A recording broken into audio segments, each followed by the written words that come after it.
Hola amigos, ¿qué tal? Este es un discurso especial que vamos a presentar. Es el discurso especial del año 2018, previo a el que se da de la conmemoración, que va a ser de este año. Bueno, a mí me importa poder presentarlo en primer lugar, eh, porque me gustaría destacar algunas partes importantes del video. Muchas veces uno no tiene la ocasión de poder hablar respecto a estos videos porque no tiene en sus manos la posibilidad de poder presentarlo, de poder verlo, de poder analizarlo y de este modo ir desmenuzando parte a parte lo que está aquí hablando. Cuando una persona está oyendo desde sentado, ¿no es verdad? Viendo desde plataforma un tipo que está hablando, no hay ninguna posibilidad de poder discutir nada de lo que este tipo está diciendo. Por lo tanto, en esta ocasión lo vamos a hacer debido a la magia de Internet y vamos a poder detenernos, hacer nuestros comentarios y poder hablarlo. Como es de 30 minutos, voy a ocupar 30 minutos yo también en mi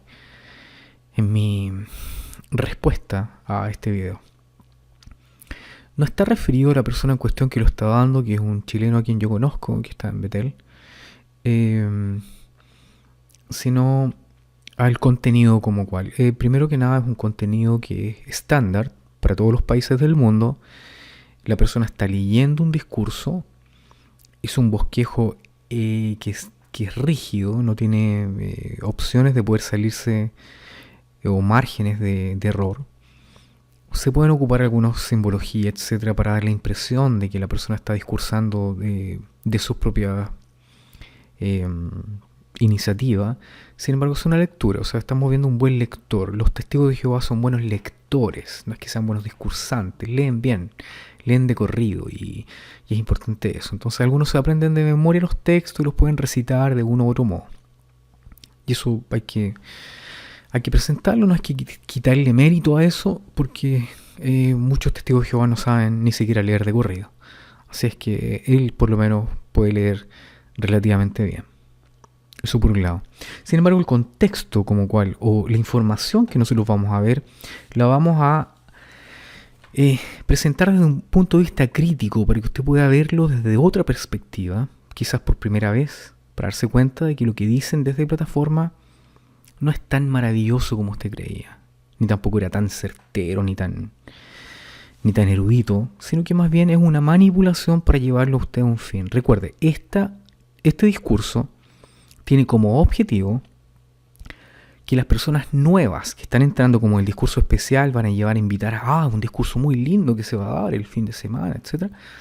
Entonces la gente nueva interesada va, le pican un poquito el interés, le venden un cuento y después la idea está en que ellos vayan a la conmemoración y suman numeritos, etc.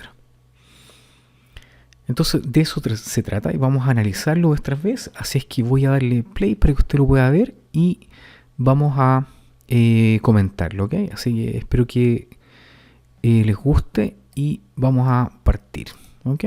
Ahí está.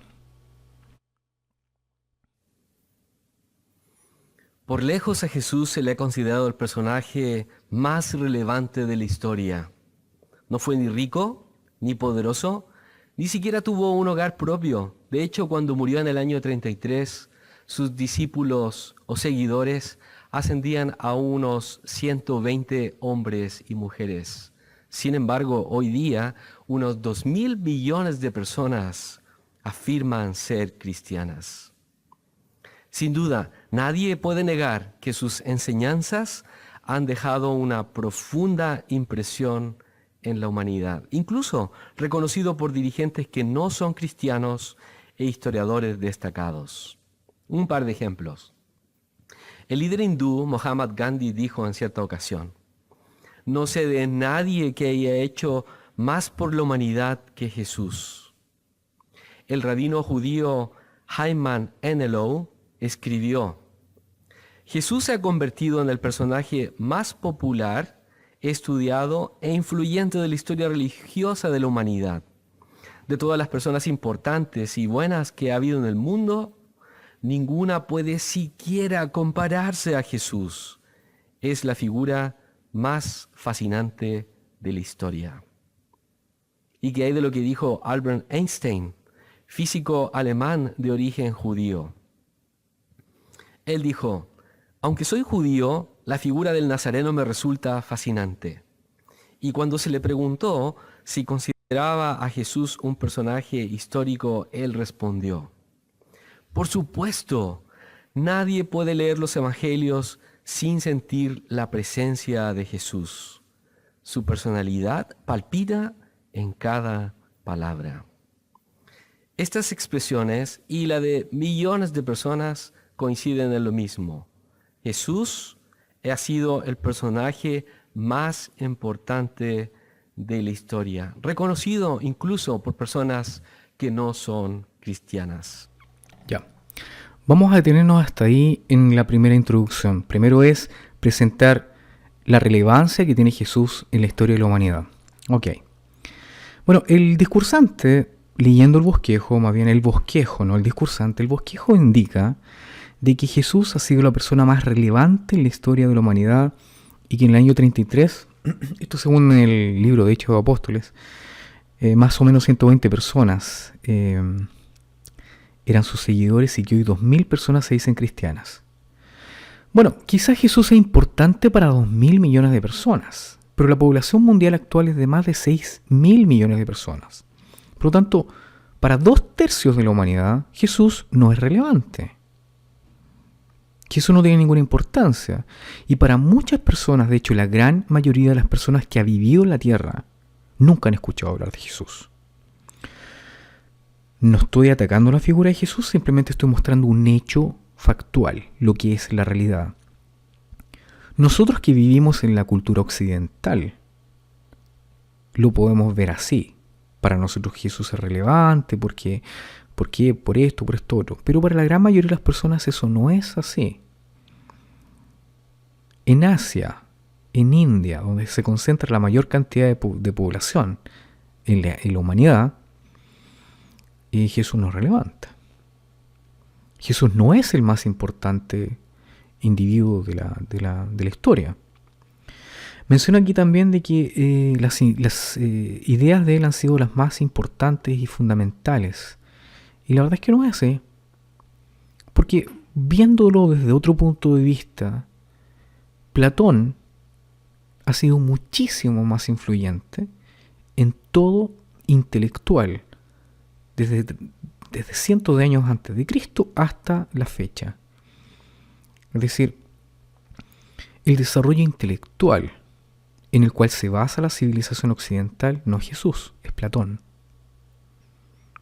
Por lo tanto, decir así que Jesús es la persona más importante, sí, pero es para un grupo de personas, específicamente para 1/3, porque los otros 2/3 de las personas no opina igual. Después empieza a hablar respecto de Gandhi, que pensaba que era una persona muy importante, pero eso es una opinión personal, tal como cualquier otra persona puede opinar otra cosa distinta. Después menciona que un judío dijo que era la persona más importante. Pero ojo, él ocupa la frase de la historia religiosa. Es la persona más importante de la historia religiosa. Sí, pero ¿y de la historia de la música clásica? ¿Es Jesús importante? ¿De la historia de la astronomía o de la astrofísica o de la biología o del reggaetón? ¿Es más importante? No. Jesús es importante dentro de un aspecto en particular, que es la historia religiosa. Después se menciona ahí una cita que se le atribuye a Albert Einstein. Entonces, ¿qué es lo que dijo Albert Einstein respecto de Jesús? Le preguntaron en una entrevista a él si acaso él pensaba que Jesús era una persona histórica. Y él dijo, sí, sin problema. Pero él no dijo, oh, sí, por supuesto. No, él dijo, incuestionable. Sí, sin problema. Ninguno puede leer los evangelios sin sentir la presencia de Jesús. Su personalidad palpita en cada palabra. Y ningún otro mito, por ejemplo, puede ser comparado. Por ejemplo, la impresión que se recibe acerca de él es mucho mejor o mucho más vital que la que uno recibe de cuentos de héroes legendarios de la antigüedad como Teseo. Teseo y otros héroes de este tipo carecen de la vitalidad auténtica de Jesús. Y esto es comparando lo que era una figura histórica a una figura mítica. ¿Jesús es una persona histórica? Yo creo que sí, y la gran mayoría de los eruditos sabe que Jesús vivió, existió unos 2000 años antes de ahora, en el tiempo del Imperio Romano. Pero tal como él, otras personas también existieron. Si uno lee, por ejemplo, los escritos de César, uno también ve palpitando en cada palabra sus relatos. Por ejemplo, cuando él habla acerca de el relato de la batalla en Galia, cuando él va a luchar con los bárbaros. Y él dice la famosa frase, vine, vi y vencí. También uno ahí nota la palpitante vida de César. Pero ahí es una persona histórica como cualquier otra. O más bien, no como cualquier otra, pero relevante dentro de un contexto. No estamos diciendo que no sea importante, lo es, pero también han habido otras personas importantes. Y Jesús es importante para un tercio de la población, no para toda la población. Eso primero que nada. Muchas personas creen que Jesús ha sido una persona buena. Otros creen que Jesús ha sido un buen profeta que ha pisado la tierra. Otros que ha sido un reformador. Incluso muchos creen en nuestro territorio que Jesús es Dios. Pero la pregunta es, ¿qué cree usted? Esto es importante porque el bosquejo empieza a decir, antiguamente la gente pensaba cosas respecto de Jesús que no han sido verdad. Esto es para establecer fundamentalmente la idea de que las personas nuevas que van a entrar, lo que le han hablado respecto de Jesús en sus iglesias no es verdad. Es para darles a entender a ellos de que lo que le pudieran haber hablado de Cristo no es cierto. Que por lo tanto estaba en una religión falsa. Es para eso que apunta y es eso lo que quiere decir cuando dice, ¿y qué cree usted? Ese es el punto. ¿Y cuándo se ocupa esta expresión, ¿y qué cree usted? Se ocupa solamente cuando alguien recién está entrando a la organización de los testigos de Jehová. Porque después, lo que uno crea es irrelevante. Lo que uno cree tiene que basarse solamente en lo que digan los líderes de esta organización. Veamos entonces cómo desarrolla la idea. ¿Quién realmente es Jesús? Bueno, las ideas equivocadas sobre la identidad de Jesús no son nuevas. En el siglo I, en la misma época en la que Jesús estaba en la tierra, había personas que tenían ideas equivocadas sobre él. De hecho, en el Evangelio de Mateo, en las Santas Escrituras, podemos encontrar una interesante conversación que Jesús tuvo con sus apóstoles. Mire, acompáñame aquí, por favor, a Mateo capítulo 16. Vamos a leer los versículos 13 y 14. Vamos a comenzar leyendo estos versículos de este relato. Y es muy interesante esta conversación porque ya había algunos de los seguidores de Jesús que lo habían dejado, producto de que él no permitió que lo nombraran rey. Quizás algunas de las cosas que dijo a algunos le ofendieron. Así es que Jesús, preocupado por lo que pensaban sus apóstoles, comenzó esta conversación. Mateo capítulo 16, versículos 13 y 14. Ahora bien, cuando hubo llegado a las partes de Cesarea de Filipo, Jesús se puso a preguntar a sus discípulos, ¿quién dicen los hombres que es el Hijo del Hombre? Expresión que Jesús usaba en tercera persona para referirse a él mismo. Bueno, ellos dijeron en el versículo 14, algunos dicen Juan el Bautista, otros Elías, otros más Jeremías o uno de los profetas. Sí, las personas a su alrededor tenían ideas equivocadas, pensaban que Jesús era alguno de estos siervos de Dios que vivieron en el pasado y que habían vuelto a la vida y pensaban que este era Jesús. Es importante considerar que el bosquejo que está leyendo este hermano ocupa durante la mayor cantidad de este discurso el Evangelio de Mateo. El Evangelio de Mateo es un escrito anónimo, que no fue Mateo. Se le llama Mateo, pero es un escrito anónimo. Nadie sabe quién lo escribió. sino que se atribuye, lo más probable es que sea un judío, un cristiano, perdón, de habla griega, culto, que tenía información respecto de los judíos. Y la mayoría de los eruditos piensan que fue escrito entre el año 80 a 90, con una posibilidad de haber sido escrito desde el año 70, cerca del 70 de la era común, hasta el 110. Algunas personas opinan así. Por lo tanto, estamos hablando de décadas después de la muerte de Jesús, fue escrito este evangelio. De hecho, el apóstol Pablo jamás vio un evangelio.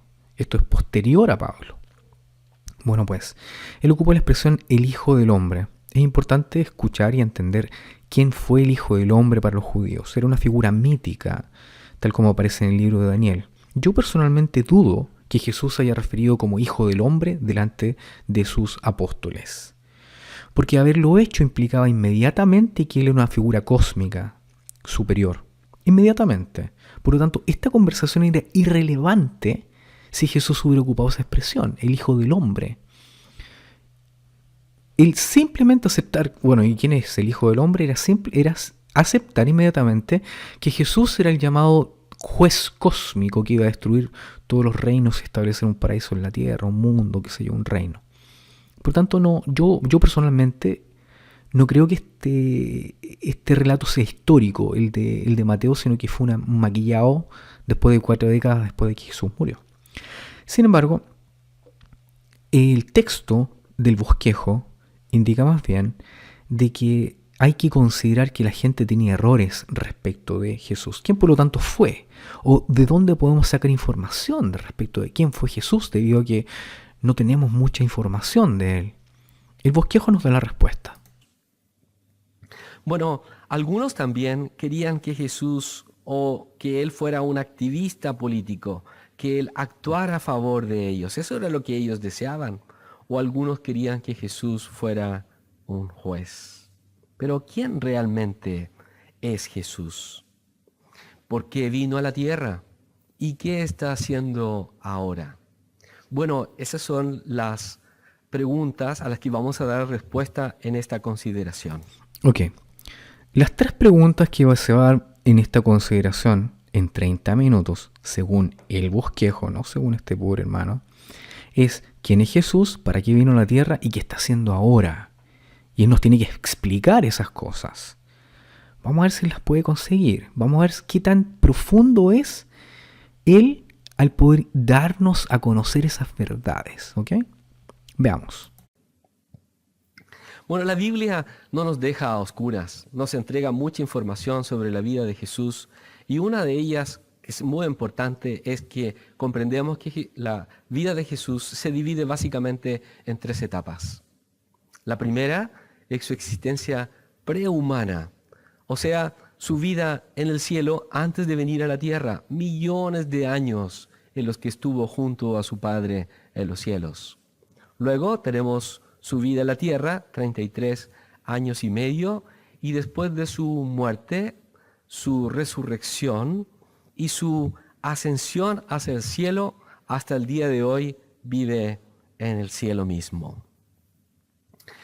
Una cosa muy fascinante sobre los relatos bíblicos o lo que aparece en las Sagradas Escrituras es que podemos aprender sobre su singular personalidad.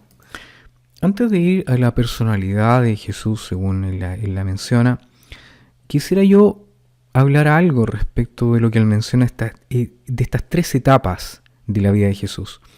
Una vida prehumana, una vida humana y la vida post-muerte. Bueno, cuando uno analiza los evangelios, se da cuenta que hay una progresión respecto de la idea. Se da cuenta que el evangelio más antiguo, que es Marcos, presenta a Jesús como un hombre. No hay vida prehumana. Pero después, los evangelios posteriores, que son Mateo y Lucas, que ocupan una fuente común llamada Q, que usted lo puede investigar, hablan respecto de una vida prehumana y una vida posthumana después, especialmente el libro de Juan, donde ya queda absolutamente claro que Jesús había tenido una existencia prehumana y posthumana, etc. Llama mucho la atención a él como el autor del bosquejo y que lo menciona también este hermano, habla de cerca de los millones de años de vida de Jesús. Millones de años él estuvo vivo. O sea, él estaba vivo cuando, qué sé yo, explotó la galaxia, el Big Bang, y se desarrollaron los cúmulos de estrellas y todo ese cuento. Piénselo por favor por un momento lo que implicaría que Jesús hubiera entendido hubiera tenido toda esa información, un ser humano que haya pisado la tierra, que haya tenido toda esa información, que haya sido revelada toda esa información. Bueno, eso es lo que Él nos dice, y por eso es que adquiere tan fuerte esta idea, ¿no? ¿Verdad? Este concepto de un Jesús que vivió millones de años antes de todo. Sigamos diciendo entonces, o viendo cuál es la personalidad de Jesús según los evangelios, como dice el artículo. Lo que da clara evidencia que no era un hombre común y corriente. De hecho, el trato que él dio a los seres humanos era un fiel reflejo de las cualidades de su padre que había aprendido justamente en el cielo y luego lo hizo evidente aquí en la tierra. Cualidades como la compasión, el ser altruista, el ser perdonador, accesible, paciente, humilde. Cualidades tan atrayentes para toda cultura. Hombre, mujer, niño, viejo, no importa quién sea, se siente atraído a estas cualidades y a muchas otras que Jesús demostró. Ok, lo interrumpí un poquito antes, pero las cualidades que él menciona que son extremadamente sobresalientes en Jesús es la compasión, el ser altruista, el perdonar, ser accesible, ser paciente y ser humilde. ¿Usted cree que no hay personas que hayan sido así o que no son así en la vida? Que no han sido extremadamente compasivas, altruistas hasta el dar su vida por los demás, perdonadores, accesibles, pacientes y humildes. ¿Estas características hacen a uno un ser divino? No. Hacen a uno una buena persona, un ser humano. Bueno, vamos a ver los ejemplos que él da respecto a esto. Por ejemplo, la compasión. Aunque es cierto que él era perfecto y no experimentó los problemas y preocupaciones de la mayoría de la gente, estaba preocupado por las personas, por los individuos. El relato de Marcos capítulo 7, versículo 31 al 35, muestra que en el contexto Jesús ya había sanado a muchísimas personas, pero luego colocaron delante de él a un sordo. ¿Qué hizo Jesús? Lo trató como si fuera la fila de una farmacia. Saque su número, 1, 2, 3. No, él le dio una atención personalizada. El registro muestra que él lo llevó aparte, porque evidentemente una persona sorda entre las multitudes se siente un poco confundida. Así es que lo llevó solo aparte.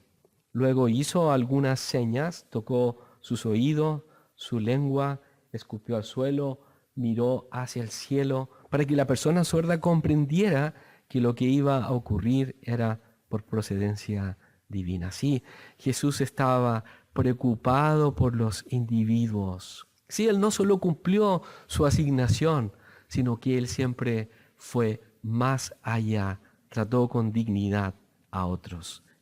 Qué compasivo fue Jesús. Ok, qué compasivo fue Jesús. Tan compasivo como lo es la Watchtower Bible and Tract Society. Me imagino que usted sabe, si está oyendo este idioma, de que aunque Jesús fue así, el trato personalizado no es el que abunda en la Watchtower. Uno para este grupo es un número. Un número. No hay dietas especiales para una persona, no hay tratamientos especiales para nadie. Si uno no cumple con las cuotas de precursor, lo echan del precursorado, etc. Entonces, cuando una persona, más bien cuando el autor de este bosquejo destaca las cualidades de Jesús como alguien que trataba de forma individual a las personas, olvida que él, como betelita o como miembro del comité de redacción o este cuerpo creativo que está en no sé dónde, Estados Unidos, es simplemente un número más. Es una masa de gente trabajando, del cual si no sirve, bueno, se reemplaza, se le pone a otro. muy diferente de la compasión que mostró Jesús, por supuesto, y nosotros lo podemos ver con los miles de betelitas y precursores especiales que fueron echados el 1 de enero de 17. ¿Y qué hay de la cualidad de la humildad? Qué humilde fue Jesús. Algo que él demostró durante todo el tiempo que estuvo con los seres humanos, trató de fomentar esta cualidad de diferentes maneras, con diferentes ilustraciones, tratando de ayudar a sus discípulos a entender la importancia de ser humilde. Sin embargo, la noche antes de su muerte, él demostró con sus acciones la importancia de la humildad. Sus discípulos estaban reunidos para la última cena. ¿Y qué es lo que hizo Jesús? Él mismo lavó los pies de sus discípulos, algo que debería haber hecho el anfitrión. Ninguno tomó la iniciativa, pero lo hizo su maestro, Jesús. Una costumbre judía que ellos la comprendían muy bien, sin embargo, no la estaban aplicando. De hecho, en el relato de Lucas capítulo 22, versículo 8, que es el relato paralelo de lo que estábamos considerando de Juan, muestra que Jesús asignó a Pedro y a Juan a que fueran a preparar el lugar para la cena. Y ellos lo hicieron. Pero seguramente prepararon el animal, la comida, los muebles, la palangana, la jarra de agua, la toalla. Hicieron un trabajo servil. Fueron humildes, pero no fueron lo suficientemente humildes para lavar los pies de sus compañeros. Ok. Entonces, nuevamente, tú haces cosas, pero nunca basta. Y ese es el gran mensaje. Hagas lo que hagas, nunca basta, nunca eres digno. Y en el caso de los apóstoles también. Me llama la atención cómo hablan acerca de la humildad, Mientras los miembros del cuerpo gobernante, como Anthony Morris III, agita su Rolex de oro de varios decenas de miles de dólares, sus corbatas de seda de más de $1,000, viaja en primera clase por todo el mundo en American Airlines y se aloja en hoteles 5 estrellas, con chofer incluido, con riqueza por todos lados, con un montón de acólitos o mocitos que les sirven a estos tipos. Bueno, sin Jesús había humildad, en el cuerpo gobernante no hay nada de humildad. Entiéndalo usted, quizá usted nunca ha visto un miembro del cuerpo gobernante y quizás nunca lo hará. Pero usted puede ver a los superintendentes de circuito cómo pasan, cómo van a su casa, cómo exigen las mejores comidas para poder atender sus delicados paladares de gourmet. Requiere las mejores camas para poder dormir, cómodos, sin que haya ruido, tranquilos, porque trabajan tanto. Imagínense, empiezan a trabajar a las 10 de la mañana predicando. Y trabajan hasta el día domingo leyendo la atalaya.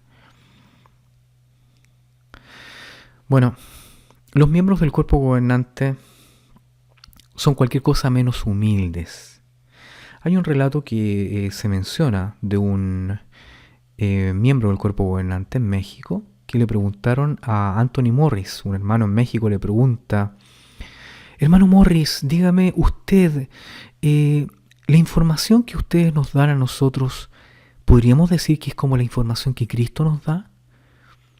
¿Tiene el mismo valor? Y Anthony Morris le dijo muy serio: bueno, quizás no en forma individual, pero como conjunto, sí. O sea, los tipos como conjunto son Cristo viviente. Geoffrey Jackson, cuando fue careado por la Comisión de Investigación de Abuso Sexual dentro de la secta de los Testigos de Jehová, le preguntaron si acaso él tenía algún rol importante, etcétera, dentro de la fe, y él dijo que eran los guardianes de la palabra y que eran los únicos conductos de Dios en la tierra. Esa es la humildad que tienen estos tipos comparado con la humildad de Cristo, al cual están invitando a la gente a seguir. Por eso qué excelente ejemplo de Jesús de mostrar humildad, no solo al decirlo, sino que al hacerlo. ¿Y qué podemos decir acerca de las cualidades de enseñanza de Jesús? Bueno, la gente quedaba atónita. La verdad es que era un maestro consumado. Sin embargo, un detalle interesante que podemos extraer de la forma de enseñar de Jesús es que Él no llamaba atención a su persona. Es interesante que en Mateo capítulo 5, versículo 16, la primera vez que aparece la expresión Padre, de las 160 veces que aparecen en los evangelios, en la Biblia revisada en inglés aparece el siguiente comentario. Este término simple destaca la íntima relación que podemos tener con Jehová. Claro, Jesús podría haber utilizado el término altísimo, creador, soberano del universo, términos que por supuesto son correctos, pero Él utilizó el término Padre para que sus oyentes y nosotros podamos comprender que podemos tener una preciosa relación con nuestro Padre Celestial. Ok, quiero detenerlo a mí un poco. ¿Por qué habla acerca de la enseñanza de Jesús como una persona importante? Bueno, no vamos a decir que no.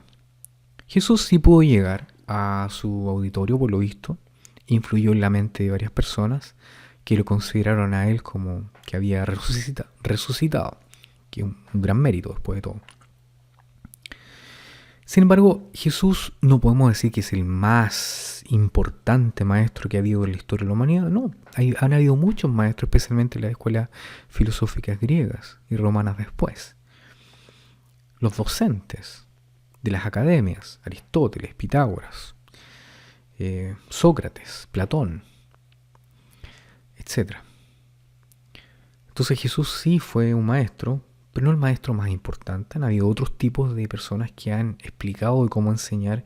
Jesús lo hizo, pero el auditorio de Jesús era diferente. Era un auditorio de personas simples, la clase más baja que había en el Imperio Romano. Llama después la atención el hecho de que se habla acerca de Jesús llamando Padre. Y la persona al que hace el bosquejo, y el cual este pobre hermanito está repitiendo, habla acerca de que nosotros podemos llamar Padre a Jesús. Pero le puedo decir algo, usted persona que está oyendo que nunca ha sido testigo de Jehová. Los testigos de Jehová no consideran a Jesús su Padre. Usted va a decir, bueno, ¿y cómo esto? No. Jesús es Padre solamente de los ungidos. Jehová. Jehová es Padre de los ungidos. Sepa usted que usted no es hijo de Dios. Los únicos hijos de Dios es Jesús y los ungidos y los ángeles. Nosotros como seres humanos no. Bueno, yo no, porque soy apóstata, mucho menos. Estoy en el último eslabón de la cadena trófica. Pero usted como persona inmunda o incrédula, usted tampoco es hijo de Dios, ni tampoco si fuera testigo de Jehová. Los testigos de Jehová no son hijos de Dios. Por lo tanto, llamar Padre a Jehová, a Dios, es algo que hace la gente de otras religiones, que tiene una estrecha relación con Dios. Pero los testigos de Jehová no tienen una estrecha relación con Dios como de padre a hijo. Solamente aquellos que creen ser ungidos, que es un grupito chiquitito, una pequeña fracción de todo el total que ellos tienen, que es el grupo de personas que ellos dicen que se van a ir al cielo. Que hay del origen celestial de Jesús, que da clara evidencia de que no era un hombre común y corriente. Bueno, las cientos de profecías bíblicas que se cumplieron en Jesús, muchas de ellas escritas con siglos de anticipación, dan clara evidencia de que era una persona especial. Algunos han dicho que Jesús y sus discípulos quizás muñequearon o maniobraron para que se cumplieran algunas de estas profecías. Pero piénselo por un momento, para un par de ellas. Miqueas capítulo 5, versículo 2, estaba profetizado que Jesús nacería en Belén. ¿Cómo sería posible que Jesús, dentro de la pancita de su mamá, o incluso su mamá o su padre, hubieran influido en el César romano para que se hiciera un censo exactamente en la época del nacimiento de Jesús? Yo voy a terminar ahí con la cara de satisfacción de este pobrecito para hablar acerca de algo. Los evangelios fueron escritos décadas después de la muerte de Jesús, en primer lugar. El desarrollo de la idea cristiana se desarrolló durante muchas décadas de tradición oral, primero que nada. Hay muchas personas, incluso los judíos, que Cuando uno ve las profecías judías supuestamente atribuidas a Jesús, y que uno puede leerlas de modo distinto. En ninguna parte estos relatos se habla acerca de un Mesías o un Cristo. Están hablando de la nación judía en particular. Este tipo de interpretación surge después de la muerte de Jesús para poder dar a entender o tratar de entender por qué Jesús murió. Por lo tanto, uno tiene que partir desde la muerte y el fenómeno de la muerte de Jesús para poder entender cómo es que los cristianos empezaron a aplicar el Antiguo Testamento al revés para poder entender lo que había pasado, cómo explicar que Jesús, su maestro, había muerto. No voy a ir a ese tema, sino que dejarlo como puntual de que es discutible. Y hay muchas personas y eruditos que lo discuten, no desde el punto de vista teológico, sino más bien desde la historia y el desarrollo del fenómeno cristiano. Como antropólogos religiosos, por decirlo así. No como teólogos, que no es la impresión ni mucho menos, y no es la mía tampoco. No es mi intención. Pero quería detenerme un poco respecto del supuesto nacimiento de Jesús en Belén. A Jesús se le conocía como persona que había nacido de Nazaret. Todo el mundo sabía que había venido de Nazaret. Nadie decía Jesús de Belén, no, era Jesús de Nazaret. Nazareno incluso le decían. Y Nazaret, Nazaret era un pueblo de 2 caballos, que no sale en ninguna parte, en ningún registro, excepto el Nuevo Testamento. Bueno, decir también de que no hay ningún registro, ninguno, no existe ninguna prueba, ninguna evidencia de que ha habido un censo en todo el mundo, por decirlo así, y que la pareja esta de José y María tuvieron que irse a Belén. No hay nada que lo indique, nada. Sin embargo, esta idea serviría siglos después, o más bien décadas después, para explicar de dónde vino Jesús. Vino Jesús porque tuvo que venir de parte de donde venía David. ¿Y de dónde venía David? David venía de Belén. Entonces hay que llevar de algún modo a Jesús a Belén. Y se hizo con esta herramienta literaria. Pero César Augusto, o más bien el emperador romano, nunca hizo un censo de esta parte. ¿Piensa usted lo que significaría para usted, que vive ahora en el año 2018, volver a la casa de alguien que vivió en el año 1018, o sea, 1000 años antes?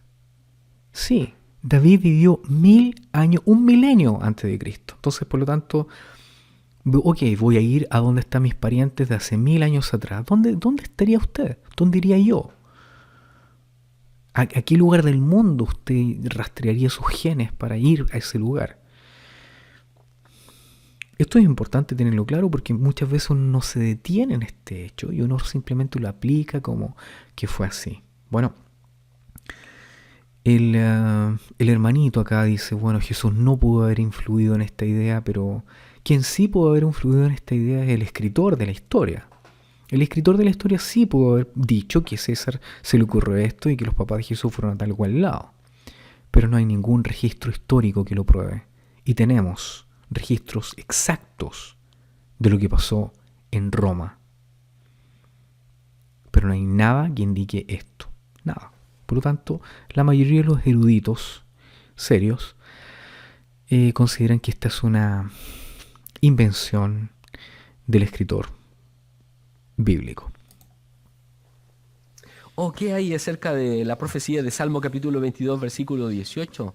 Que decía que quienes lo ejecutarían echarían suertes por las ropas de Jesús. ¿Podría él, clavado en un madero, de alguna manera influido en los soldados romanos para que esta profecía se cumpliera? Te faltó, pobrecito, la palabra haber influido. Bueno, no, por supuesto que no. Pero nuevamente tienes que entender, tú persona que estás leyendo el bosquejo y tú que estás oyendo y mirando y que lo vas a ver después, de que el autor de Mateo escribió décadas después de esto y con un objetivo en particular. Si usted lee Mateo, Mateo vez tras vez realza el hecho que dice, y es una frase que se repite vez tras vez en Mateo, esto es para que se cumpliera la escritura que dice ta. Esto es para que se cumpla la escritura que dice esto y esto y esto y esto. Claro, si yo soy un escritor y quiero probar el punto de que Jesús es divino, voy a poner eso en escrito. No hay nada milagroso en eso. Suponiendo de que el asunto fue cierto, que no tengo por qué dudar que fue cierto porque no hay nada milagroso en ello. Yo no creo que los romanos no hayan tenido la costumbre de jugar suerte cada vez que tuvieran un tiempo libre. No veo ningún milagro en eso. Sin embargo, la aplicación que se le da al tema es rebuscada y nuevamente no voy a discutir si ocurrió o no, sino más bien que puedo discutir que pudo haber sido una prueba literaria, o más bien un recurso literario. Por cierto que no. Pero un detalle muy fascinante y muy importante que nos ayuda a conocer la identidad de Jesús la encontramos en el relato que estábamos leyendo del Evangelio de Mateo.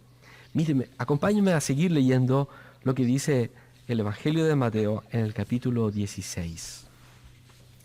Y vamos a leer los versículos 15 y 16. Mateo 16, versículos 15 y 16. Él les dijo: pero ustedes, ¿quién dicen que soy? En contestación, Simón Pedro dijo: tú eres el Cristo, el Hijo del Dios vivo. Si habitualmente Pedro respondía primero que sus compañeros por ser una persona tan impulsiva, pero la opinión de Pedro, la opinión de sus compañeros y la opinión de Jesús era la misma. Jesús no es Dios, es el Hijo de Dios. Esto es bien importante porque yo creo que es una de las características fundamentales que hay que diferenciar este grupo religioso de otros. No es el único grupo no trinitario del mundo. Hay varias otras religiones o sectas que creen que Jesús no es el Hijo de Dios. De hecho, era la opinión fundamental al principio, en tiempos de Constantino, arrianos. La gran mayoría de los bárbaros que invadieron Roma eran todos arrianos. Muchos emperadores romanos eran arrianos, que no creían en la Trinidad, sino que sabían que Jesús era el Hijo de Dios. Ahora, hijo de Dios para un pagano era muy fácil de aceptar porque ellos sabían que los hijos de los dioses eran comunes. Pero un hijo de Dios pagano era un hijo real, un hijo de carne y sangre. Eso era un hijo de Dios para los paganos, que fueron el gran fuerte, la gran masa de las personas que asumieron el cristianismo. Un hijo de Dios para un judío es diferente. Un hijo de Dios es una persona espiritual que tiene una relación estrecha con Jesús, con Dios. Y esto es importante porque la diferencia entre la palabra hijo para un judío y la palabra hijo para un pagano es distinta. Con el tiempo se le dio al cristianismo el aspecto más pagano, es decir, que Jesús era el hijo directo, y con el tiempo también se desarrolló la idea de la Trinidad, que no voy a discutir aquí, ni me voy a poner a pelear con nadie, pero hay que estudiar el desarrollo de la Trinidad. Y yo creo que los testigos de Jehová tienen esa característica interesante, que son capaces de poder ver en la Biblia cómo es que partes de la Biblia no hablan de una Trinidad y otras partes de la Biblia sí, como el Evangelio atribuido a Juan, por ejemplo. Y con sus enseñanzas, con sus milagros, Jesús dio clara evidencia de esto, porque Él siempre daba el mérito a Dios por lo que hacía. De hecho, en Juan capítulo 7, versículo 16, Jesús dijo: lo que yo enseño no es mío. ¿Y de dónde sacó Jesús entonces tanta sabiduría? Bueno, por lo que mencionábamos recién. Antes de venir a la tierra, Jesús tuvo una existencia prehumana en el cielo, donde estuvo con su Padre en los cielos por millones de años y donde absorbió toda esta sabiduría. Y claro, como mencionó en Juan capítulo 6, versículo 38, Él dijo: yo he bajado del cielo. La Biblia dice que a Jesús se le llama el Hijo unigénito. En otras palabras, es la única creación hecha directamente por su Padre. ¿Y por qué vino Jesús a la tierra? Bueno, en pocas palabras, podemos decir que Jesús vino a la tierra para enseñar la verdad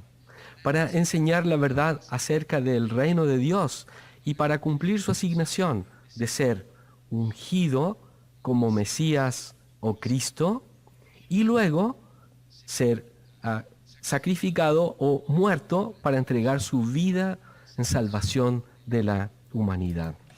A mí me llama la atención que en el bosquejo aparezca esta palabra que no es de uso común, ungido. Nosotros no decimos nunca en el español común ungido. Decimos Cristo o Mesías, Cristo más que Mesías. Y él menciona de que Jesús vino a la tierra a enseñar la verdad del reino, a ser ungido, dice él, y a sacrificar su vida.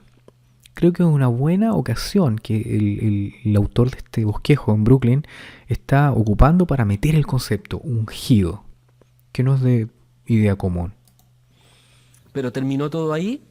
No, porque el relato de los evangelios en Mateo capítulo 28, versículo 18, muestra que después de la muerte de Jesús y su resurrección, Él le dijo a sus discípulos: toda autoridad me ha sido dada. En otras palabras, Jesús es el Rey del reino de Dios. Nuevamente me encanta ver la cara de satisfacción que tiene este pobrecito. Cuando uno lee ese texto, me llama mucho la atención como él dice que Jesús ahora está reinando, vive ahora, hace 2000 años atrás murió, pero ahora está viviendo todavía, y que es el rey del reino de Dios basado en este texto Mateo 28, 18. La pregunta es, pero ¿y cómo es rey si todo está tan malo? Eso es lo que él va a tratar de desarrollar ahora en este segundo. Ahora, piénselo por un momento. ¿No es cierto que Jesús realmente es el gobernante ideal, el gobernante perfecto, sobre todo en el mundo que vivimos? No quiero sonar pesimista ni negativo, pero al ver las noticias o al mirar a nuestro alrededor, ¿no es cierto que concordamos en que el mundo en el que estamos viviendo es un verdadero desastre? El decaimiento moral, el que se esté destruyendo la naturaleza, nuestros recursos naturales, la maldad, el egoísmo, el odio racial. La verdad es que todo va de mal en peor. Bueno, la verdad es que yo discrepo de ti. Soy un optimista. No creo que el mundo vaya a terminar tal como la mayoría de las sectas apocalípticas como la tuya mencionan. Disculpa, no eres tú. Disculpa, no eres tú. El autor del bosquejo. El autor del bosquejo, de nuevamente, es un pesimista cultural. El pesimismo cultural ha sido definido por un autor en Estados Unidos como aquella persona que ve en cada mal una buena noticia porque pronto el mundo se va a acabar y viene otro mejor. Esto no es propio del cristianismo, no. Es una idea que surge más o menos casi 150 años a la fecha, justo antes de o justo después de la revolución industrial, cuando empieza a ocurrir. Curiosamente, es un efecto que ocurre con el gran despertar religioso en el siglo XIX en Estados Unidos. 1820, 1830, 40, el gran despertar, el gran boom de las sectas que hoy día pululan, como los mormones, los testigos de Jehová, los adventistas y otros grupos evangélicos, todos de corte apocalíptico. Dice este hermanito que él no quiere parecer pesimista, pero lo es. Porque dice él, ¿no el mundo es acaso un desastre? ¿No está todo tan mal, la moral decadente? La mentira, el egoísmo, la destrucción de la naturaleza, etc. No me voy a poner a hablar acerca de cómo los testigos de Jehová como organización pasan a llevar todos y cada uno de estas características de modo flagrante todos los días en sus prácticas, sino que me voy a referir al hecho de que yo no veo así el mundo y muchas personas no lo vemos así, y es por eso que hacemos algo. Para nosotros es mucho más importante tratar de ayudar al prójimo y hacer algo desde nuestras propias perspectivas o ámbitos de influencia que simplemente estar paraditos ahí en una esquina, entumidos en un carrito, mostrando revistitas. Eso no sirve de nada. Eso no sirve de nada. Lo que la gente hace sirve de mucho. Como Médicos Sin Frontera, Payasitos Sin Frontera, Enfermeras Sin Frontera, Profesores Sin Fronteras, que van a la guerra, van a ayudar a la gente, los ayudan, etc. Eso es ayuda. O sea, ¿qué pasa cuando vemos que hay algo mal? Ayudemos, pero no nos quedemos de brazos cruzados esperando que venga un supuesto reino a resolver las cosas. El tema está en que se ha predicado durante milenios que viene el reino. Y yo necesito que prestemos atención más que habitual a la urgencia que él pone a que cuándo va a ocurrir esto, en qué momento. Veamos, por favor. Necesitamos el reino de Dios. Y claro, es como dice Eclesiastés capítulo 8, versículo 9. El hombre ha gobernado al hombre para perjuicio suyo. Pero no se preocupe, Jesús ya ha sido entronizado como rey. Las profecías bíblicas, todas ellas que se han cumplido sin falta, dan clara evidencia de que Jesús es el reino de Dios y que comenzó su reinado en el año 1914. Qué feliz él está al expresar esa expresión. Está todo tan malo, pero no se preocupe. ¿Por qué? Porque Jesús ha empezado a gobernar, es el rey del reino de Dios y las profecías bíblicas lo indican. Hay una clara evidencia de que esto empezó y que él empezó a gobernar en el año 1914. ¿Cuáles evidencias puedes mostrarla? Puedes decirnos acá porque tú partiste, o más bien, disculpa, es como que me dirigiera a ti, lo siento, es que te conozco personalmente. Es como que tú dijeras, aquí tenemos la evidencia, pero cuando partiste leyendo el artículo, el bosquejo que tienes ahí, dijiste que tenías 3 puntos que tratar. ¿Quién es Jesús? ¿Qué está haciendo ahora? ¿Y por qué vino a la tierra? Y que los 3 lo ibas a responder en este discurso. Bueno, hablaste un poquito acerca de quién es Jesús para ti, una cosa, una verdad, vaga. Y ahora nos estás diciendo lo que Él está haciendo. Estás probando, estás afirmando que Jesús está reinando desde el año 1914. ¿Por qué no desde el año 1913 mejor? O el 15, o el 17, o el 18, o el 45. ¿Por qué no? ¿Cuál es la evidencia? ¿Qué prueba tienes tú de ello? ¿La caída de Babilonia en el año 607 a.C.? ¿A eso te refieres? Bueno, pues sepa usted, persona que está oyendo esto, Jerusalén no cayó en 607 a.C. Eso es un cuento adventista. Y los testigos de Jehová son simplemente herederos de una tradición del siglo XIX, que Charles T. Russell copió de los segundos adventistas y la introdujo en su modelo de negocios para poder presentar la idea de que pronto venía el fin. 1914 es un gran cuento que no tiene ningún asidero en la realidad.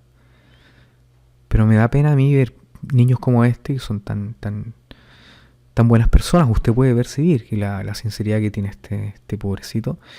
Y cuando uno los ve con esa esperanza, demostrando que el mundo está tan mal, pero dentro de poco Jesús va a reinar, que a mí me revuelca la indignación de cómo esta gente que dirige o hace estos bosquejos es tan irresponsable y le van a usted a inducir a ponerse esa idea. ¿Qué prueba hay de que Jesús empezó en 1914? No hay ninguna, pero ellos dicen que sí. Veamos. Y claro, sus habilidades, cualidades, capacidades dan clara evidencia de que es el mejor gobernante que podemos tener.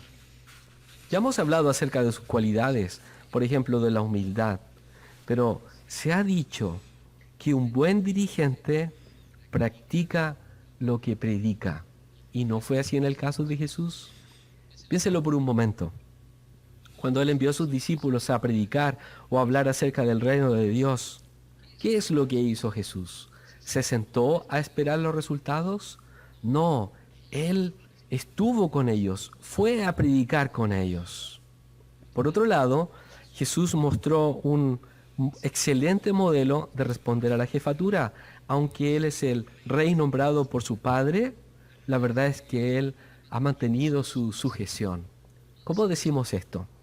Bueno, un relato bíblico nos puede ayudar a entenderlo. Mire, vamos aquí al Evangelio de Juan, en el capítulo 6. Antes de que lea Juan 6, fíjese usted cómo el autor de este bosquejo ahora cambia de norte y se dirige en forma directa a los testigos de Jehová que están oyendo este mensaje, para poder inculcar dos ideas fundamentales. Tienen que salir a predicar, como Jesús lo hizo, tienen que salir a hacer sus actividades, y segundo, tienen que obedecer, tienen que someterse a la jefatura, quieranlo o no, imitando a Jesús, por supuesto. Entonces tienen que ir a predicar, aunque no quieran, porque eso es lo que tienen que hacer como testigos de Jehová, y tienen que obedecer, aunque no entiendan, porque eso es lo que Jesús hizo al fin y al cabo. Juan capítulo 6. Y lo que estaba ocurriendo era que las personas estaban sorprendidas por todas las cosas que Jesús estaba haciendo. Pero mire lo que ocurrió, versículos 14 y 15. Por consiguiente, cuando los hombres vieron las señales que él ejecutó, empezaron a decir, con certeza, este es el profeta que había de venir al mundo. Por lo tanto, Jesús, sabiendo que estaban a punto de venir y prenderlo para hacerlo rey, se retiró otra vez a la montaña él solo. Sí, Jesús no permitió que lo nombraran rey, y la razón es porque él sabía que había un tiempo establecido por su Padre. De hecho, él reconocía muy bien que su reino no era parte del sistema político gobernado por el diablo, y eso fue lo que le dijo a Pilato en Juan capítulo 18, el versículo 36. Mi reino no es parte de este mundo. Esa idea, mi reino no es parte de este mundo, ustedes no son parte de este mundo, la gente del mundo, los mundanos, la mundanalidad, etc., es la que permea la psiquis de los testigos de Jehová. Solamente ellos no son parte del mundo, y usted, persona nueva que va, usted es mundano. Le sonríen, le golpean la espaldita, lo avisan, le pasan la atalaya, le pasan el cántico, pero usted es un mundano. Y si usted no se bautiza, va a morir como carne para pájaros dentro de poco tiempo más. Eso es el mundo para ellos. Entonces, ¿qué hizo Jesús? Bueno, el apóstol Pablo lo describió aquí en la carta a los Hebreos, en el capítulo 10. La carta a los Hebreos, en el capítulo 10, los versículos 12 y 13. Ahí leemos. Pero este hombre, Jesús, ofreció un solo sacrificio por los pecados perpetuamente y se sentó a la diestra de Dios, esperando desde entonces hasta que se coloque a sus enemigos como banquillo para sus pies. Qué buen ejemplo de Jesús, en que Él mantiene su lugar esperando el tiempo de Jehová. Antes de seguir, la gran mayoría de los eruditos concuerdan en decir que este texto de Hebreos no fue escrito por Pablo, sino que es un escritor desconocido.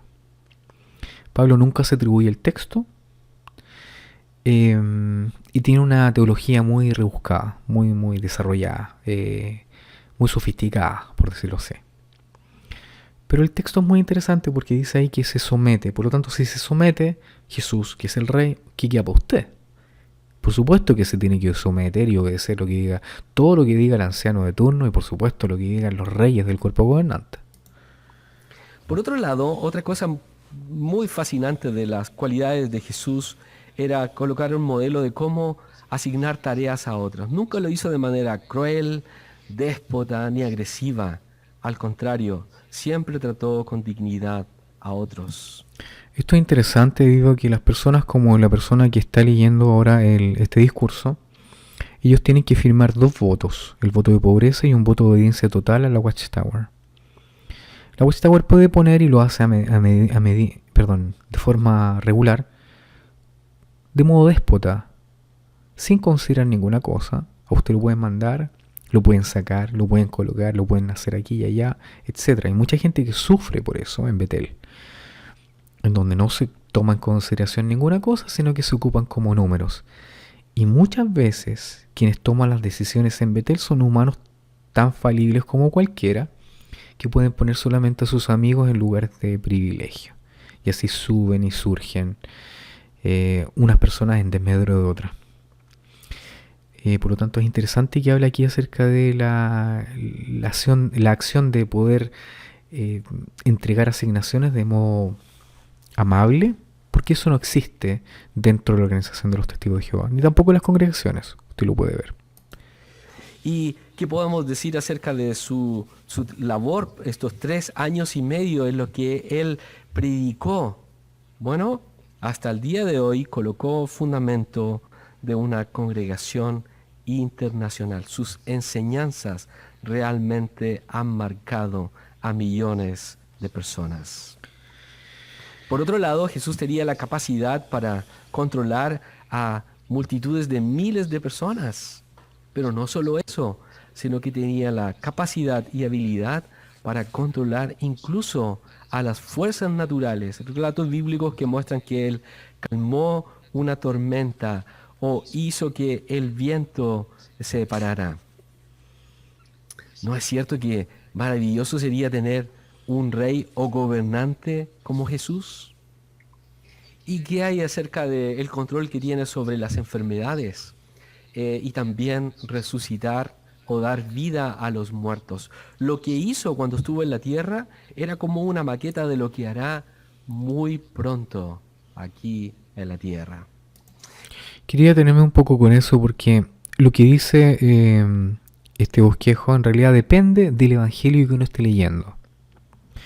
Porque en unos evangelios la razón por la cual Jesús hacía milagros era para demostrar que Él era el Hijo de Dios.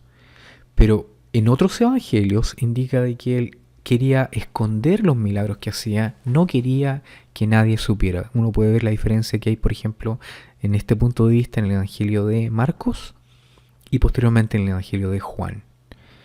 En donde en Juan, obviamente, rimbombantemente, Jesús hace esto para que todos sepan que Él era el Hijo de Dios, el reino, etc.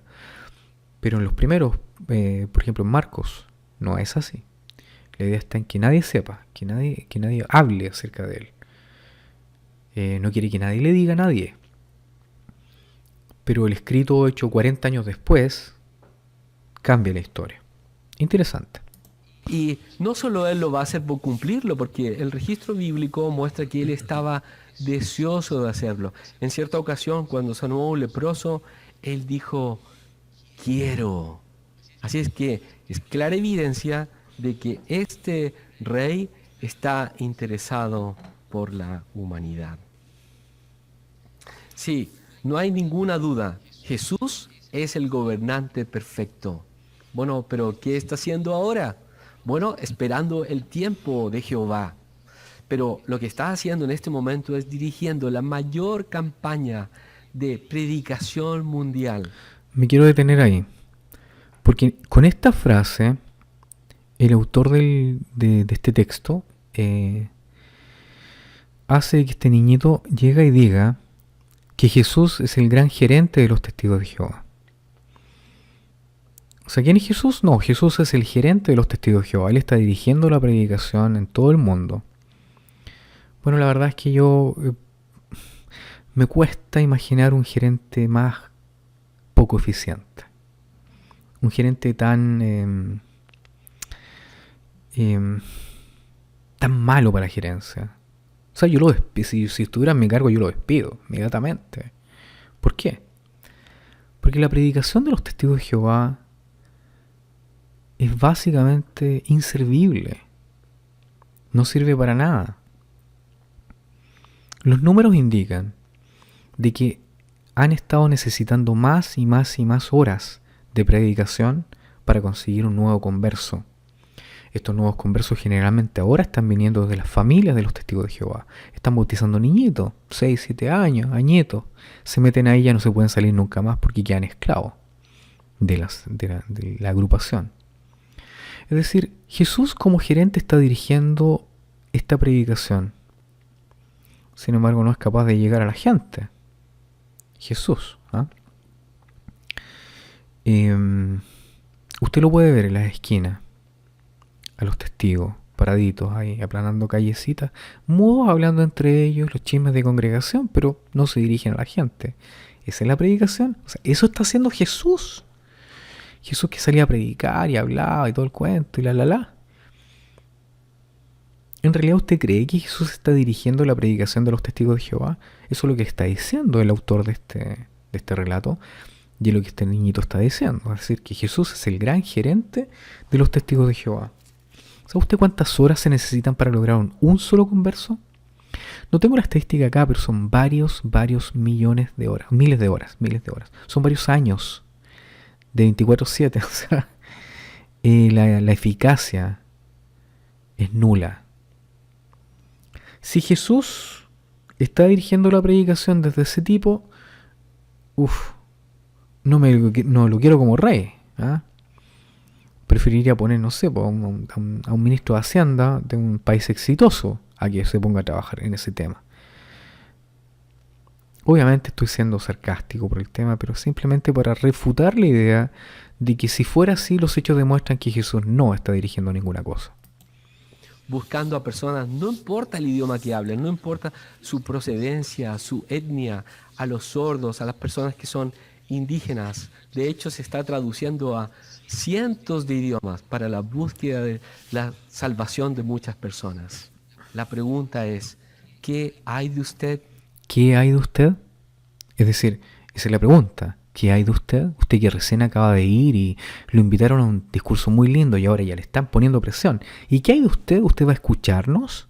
¿Se va usted a meter a los testigos de Jehová también como nosotros lo hacemos? ¿Ah? ¿O usted ya tiene la responsabilidad? ¿Usted y yo? ¿O está en usted? ¿Qué hay de usted? Eso es lo que intentan decir. O sea, lo invitaron a usted ¿para qué? Para que usted se meta a los testigos de Jehová. ¿Está aceptando la invitación para ser ciudadano del reino de Dios? Por lo tanto, ser testigo de Jehová es ser ciudadano del reino de Dios. Y si usted no es testigo de Jehová, ¿dónde se va a ir? Exacto, usted se va a morir. Si usted no es testigo de Jehová, usted se muere. Esa es la doctrina. Así simple y fácil. Que no le vengan con cuento. Usted para salvarse tiene que hacerse testigo de Jehová. Si no, está frito. No se lo van a decir nunca así. Pero eso es lo que le acaba de decir este niñito ahí, así. Bueno, hemos recibido, la verdad, un maravilloso regalo. El conocimiento de conocer la identidad del Mesías, de Jesús. Y es eso lo que en el relato que estábamos leyendo de Mateo, capítulo 16, ahora vamos a leer el versículo 17, encontramos estas bonitas palabras de respuesta de Jesús a Pedro. En Mateo capítulo 16, el versículo 17. En respuesta Jesús le dijo: Feliz eres, Simón, hijo de Jonás, porque carne y sangre no te lo reveló, sino mi Padre que está en los cielos. Sí, en este momento podemos decir que una de las enseñanzas divinas más importantes fue revelada para Pedro y sus compañeros. Sí, la identidad del Cristo, el Mesías prometido. Y es ese mismo regalo es el que tenemos nosotros hoy. Ok, entonces a usted también se le ha revelado ese gran regalo. ¿Qué hará con él? Usted, persona inmunda, mundana, que va a los testigos pero no se atreve a bautizarse. ¿Qué responsabilidad sobre sus hombros? Oh. Sin embargo, conocer la identidad de Jesús no es sencillamente colocarlo en un cuadro en nuestro hogar o colocar un amuleto colgando en nuestro vehículo o en nuestro cuello. La clave es que al conocer la identidad de Jesús, aprender acerca de su personalidad y de sus hechos debe hacer que nosotros hagamos algo, imitar sus cualidades. Ok. Esto tiene mucho sentido. Es decir, uno es cristiano porque uno hace lo que Cristo hizo. Es decir, a ver, ser buena gente, qué sé yo, alimentar a los animalitos, no decir malas palabras, comerse la comida, acostarse en la noche, no engañar a su esposa, etcétera, cuidar a los niños. Sí, es perfecto, bien, todo bien. Sin embargo, presta atención en el discurso.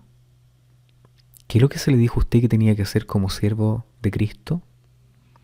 claramente se le indicó a usted que usted tenía que obedecer con humildad la jefatura de la organización de los testigos de Jehová, salir a predicar y fundamentalmente someterse.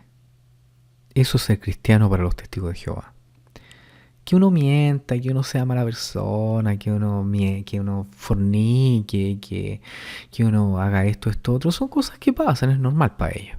Lo arreglan en los comités judiciales. Lo importante es ser testigo de Jehová, que salga a predicar y que obedezca. Eso le están diciendo a usted. No imagine que meter a Cristo significa ser buena persona como Él lo fue. No. Significa salir a predicar y obedecer a la organización. Se lo acaban de decir. Se lo dijeron en la cara. A ver si se dio cuenta. Revise el video nuevamente y vea lo que Él dijo. Es tal como Él lo dijo, mire, aquí en Mateo capítulo 7, en el versículo 24. Acompáñeme, por favor, aquí, Mateo capítulo 7, en el versículo 24.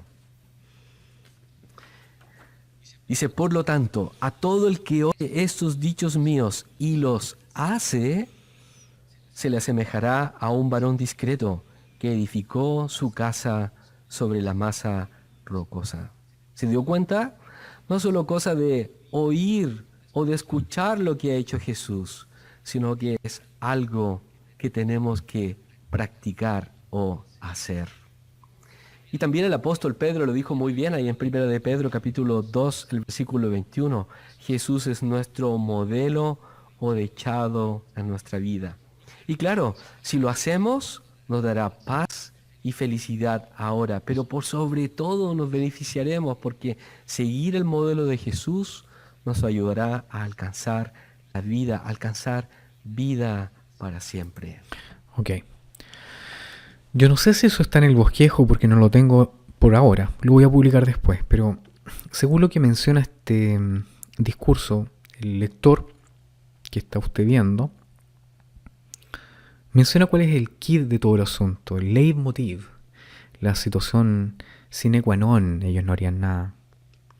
Ellos obedecen a Cristo, ¿por qué? Porque quieren vivir para siempre. Es decir, están haciendo todo lo que hacen. ¿Por qué? Porque les importa vivir para siempre. Él dice, usted va a tener esto. A ver, veámoslo de nuevo. Se lo voy a poner aquí de nuevo para que usted lo pueda mirar. Y felicidad ahora. Preste atención a esta frase. Mire cómo la lee. Por sobre todo nos beneficiaremos. Por sobre todo nos beneficiaremos. Mire la carita.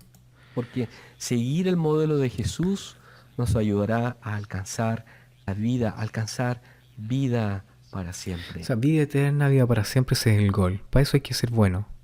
Y hay que hacer las cosas buenas que Jesús dice.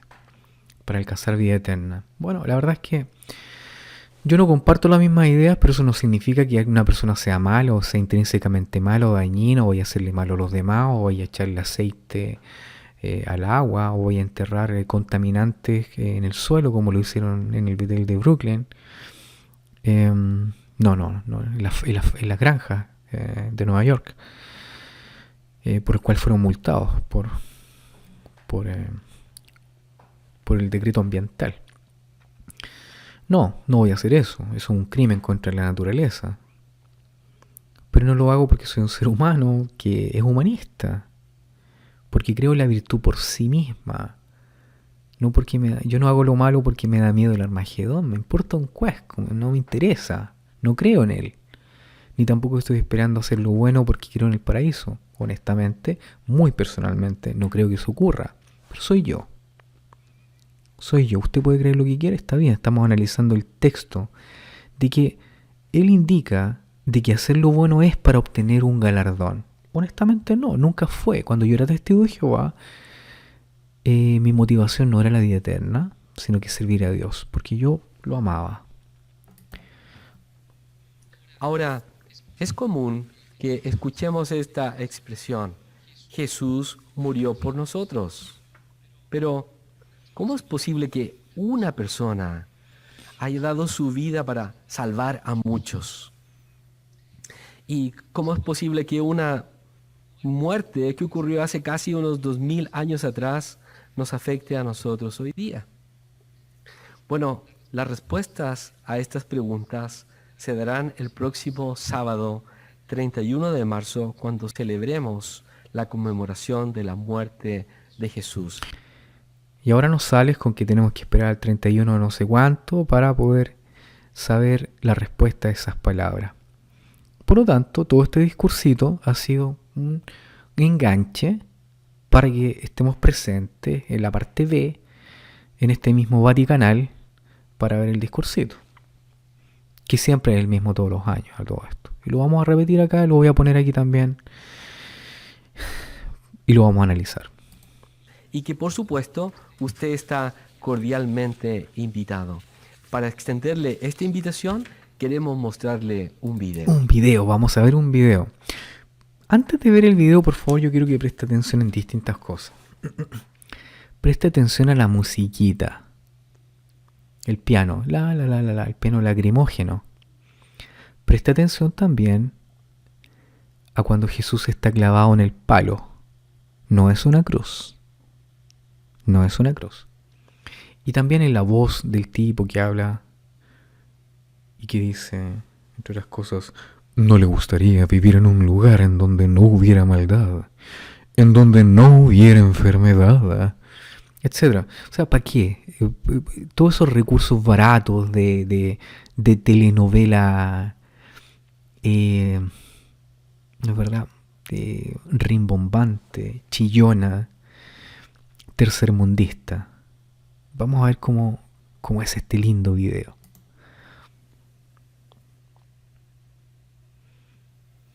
Imagine un mundo en el que se viviera en paz, sin sufrimiento, con alimento en abundancia para todos y con salud perfecta. ¿Será posible algún día vivir en un mundo así? Sí, gracias a lo que Jesús hizo por nosotros. Él vino a la tierra con un propósito. Dio su vida por las personas que amaba. La noche antes de morir, Jesús pidió que se recordara su sacrificio. Él dijo, sigan haciendo esto en memoria de mí. En el aniversario de su muerte, muchas personas por todo el mundo se reunirán para recordar lo que hizo. Los testigos de Jehová les invitan a usted y a su familia a asistir a la conmemoración de la muerte de Jesús. En esa reunión, aprenderá por qué ese sacrificio es tan importante y qué promesas hizo Jesús para usted. Para encontrar el lugar más cercano donde se celebrará esta reunión, acepte la invitación que distribuyen los testigos de Jehová o rellene el formulario que hay en jw.org para buscar lugares de reunión.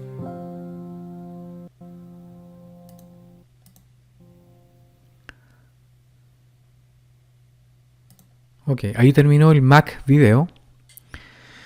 Usted pudo ver, por ejemplo, la música, el ambiente internacional, todos felices, todos lindos, pero nuevamente se vende la idea, te tienes que hacer testigo de Jehová si quieres ir a Bahamas o a una isla del Caribe. Usted puede... ¿Cuándo será posible vivir esto? Usted puede hacerlo ahora. Si usted tiene una buena carrera, si usted va a la universidad, si usted estudia, ahorra dinero en las vacaciones, puede ir con su familia ahora mismo o cuando tenga vacaciones. No es necesario esperar un paraíso. El tema está en que la vida que tenemos ahora se nos va y estamos muriendo. Triste decirlo, pero nos estamos poniendo más viejos todos los días. El punto tiene que ver con cómo es que nosotros establecemos la realidad de que es importante hacer las cosas ahora. Ahora, ¿se fijó usted en la parejita ahí de niños lindos que estaban ahí? Nuevamente se exacerba la idea de la juventud y la belleza en un lugar paradisíaco sin trabajar. Usted nunca se ha preguntado en el paraíso, ¿y quién va a cortar esas frutas? ¿Quién las va a cosechar? ¿Quién va a hacer la comida? ¿Quién va a hacer las casas? ¿Quién va a cortar? ¿Quién va a cocinar?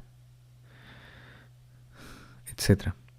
Se nos vende la idea de un paraíso hermoso, lindo, futuro y que ahora hay que hacerlo. Además, otra cosa, Fíjese usted que esta aparentemente cena, fíjese usted cómo pasan los platos. Es decir, usted no participa de la cena. Los testigos de Jehová no participan de ninguna cena, son espectadores. ¿Por qué? Porque no son hijos de Jehová. ¿Quiénes son los hijos de Jehová? Los ungidos. Bueno, la buena noticia está en que los ungidos crecen todos los años. Hay 1000 ungidos nuevos todos los años. Es un asunto que podemos investigar otro día en otro de mis videos en el canal. Sigamos viendo la conclusión ahora del lector de Betel. Así es que está cordialmente invitado para la conmemoración de la muerte de Jesús que celebraremos los testigos de Jehová el próximo sábado 31 de marzo. Lo invitamos cordialmente. Bueno, para concluir, vamos a leer lo que dice el Evangelio de Juan en el capítulo 14, el versículo 6. Acompáñenme, por favor, a su ejemplar de la Biblia en Juan capítulo 14, el versículo 6.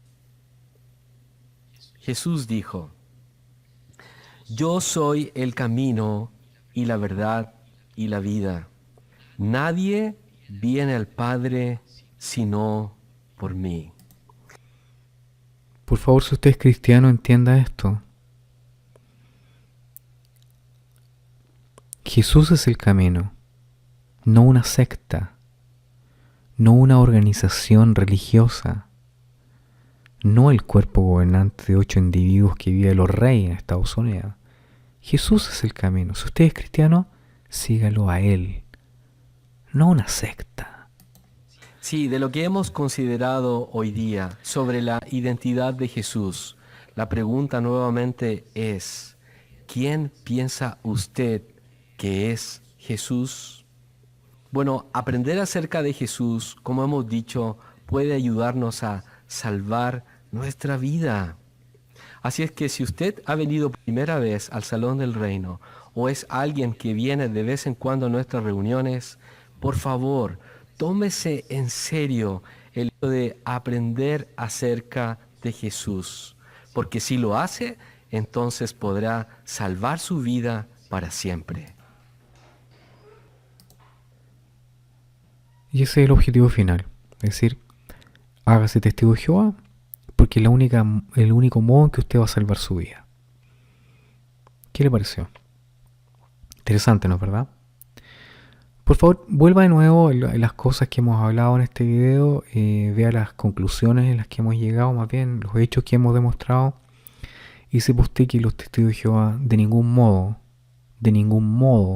bajo ninguna circunstancia, en ningún punto de vista, son el grupo más erudito en la Biblia, los que conocen más la Biblia y saben más de esto y esto otro, que saben tanto, no tienen ni idea de dónde están parados. ¿Okay? Así es que los animamos y los encomiamos a que visiten este canal con frecuencia. Un abrazo, este es Miker. Bye bye.